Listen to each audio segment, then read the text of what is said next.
Warners, I need your help with something. Sure, Miguel, what is it?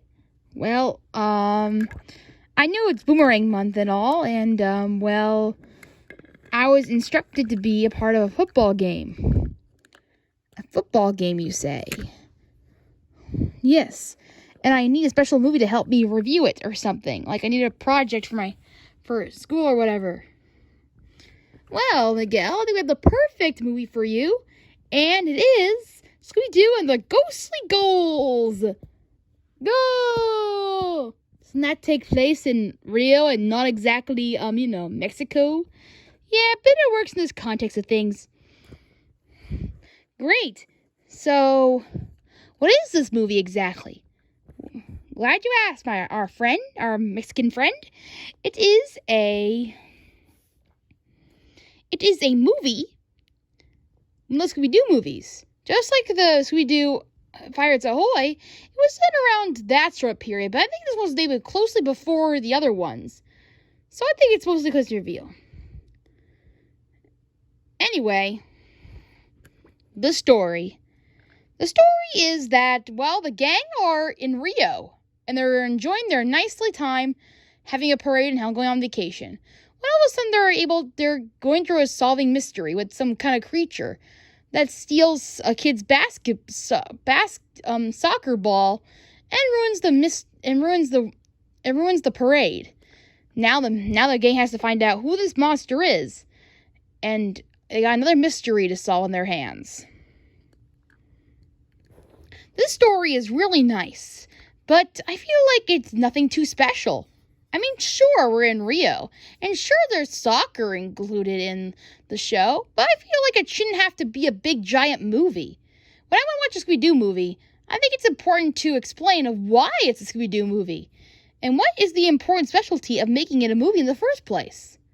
Pirates Ahoy, of course, was a very special one, it was a very special rush-buckling Scooby-Doo mystery.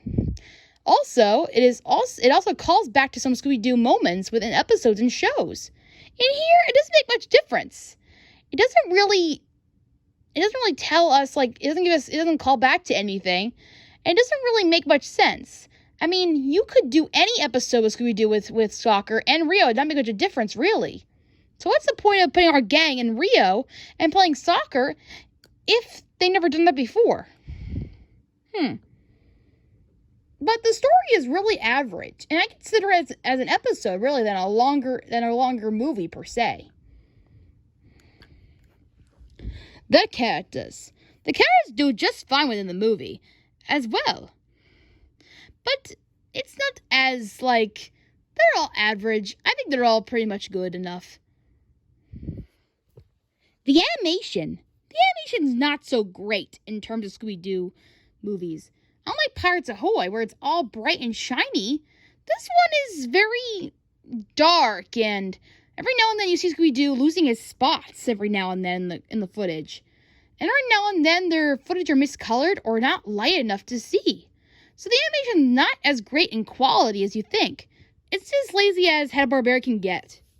Yeah, not so great.